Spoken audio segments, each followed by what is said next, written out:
வான்மலரின் இனிய நல்வாழ்த்துகள். இன்று 2026ஆம் ஆண்டு ஆகஸ்ட் மாதம் 11ஆம் நாள். இன்றைக்கான இறை வாக்கு: இஸ்ரவேலருக்காக கர்த்தரிடம் அபயமிட்டான். 1 சாமுவேல் 7ஆம் அதிகாரம் 9ஆம் திருவசனம். பிறருக்காக வேண்டிக் கொள்வோம். சுயநலம் தேவையெனில் கூப்பும் கரம், உதவும் வரை தோள் பற்றும். தேவை முடிய கைவிடும் உறவு, அடுத்த பலியை தேடும். சுயநலம் நிறைந்த உலகில் பொது நலனுக்கோ பிறர் நலனுக்கோ இடமில்லாத நிலை. ஆதி பெற்றோர்களாகிய ஆதாம் ஏவாள் சுயநலமிக்கவர்கள்தான். கடவுளை பற்றியும் கடவுள் சொல்லியதை பற்றியும் சிந்தியாமல் சுயநலமாக தங்களை பற்றி சிந்தித்து பாவத்தில் விழுந்தார்கள். சுயநலத்தினால்தான் காயின் ஆபேல் மேல் பொறாமை கொண்டு கொன்று போட்டான். பிறரை பற்றி யோசிக்காதவர்களாகவே இவர்கள் காணப்படுகிறார்கள். சோதோம் கொமோரா பட்டண மக்களின் பாவம் மிகவும் கொடியதாயிருந்தது. மக்கள் அழிந்து போகக்கூடாது என்கிற எண்ணத்தோடு ஆபிரகாம் கடவுளிடம் மன்றாடினான். நமது தியானப் பகுதியில் இஸ்ரவேல் மக்கள் மிஸ்பாவில் ஒன்று கூடினார்கள்.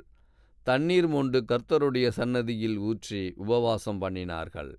கர்த்தருக்கு விரோதமாய் பாவம் செய்தோம் என்று அறிக்கையிட்டார்கள். பெலிஸ்தியரின் அதிபதிகள் இஸ்ரவேலருக்கு விரோதமாக கூடி வந்தார்கள். இஸ்ரவேலர் பெலிஸ்தியருக்கு பயந்தார்கள்.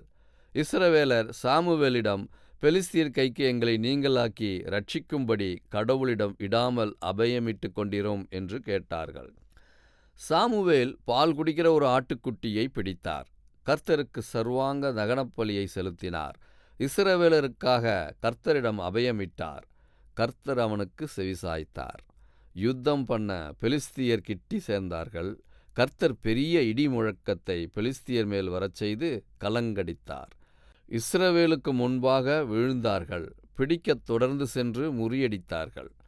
சாமுவேல் ஒரு கல்லை நிறுத்தி, இம்மட்டும் கர்த்தர் எங்களுக்கு உதவி செய்தார் என்று சொல்லி எபினேசர் என்று அதற்கு பெயரிட்டார்.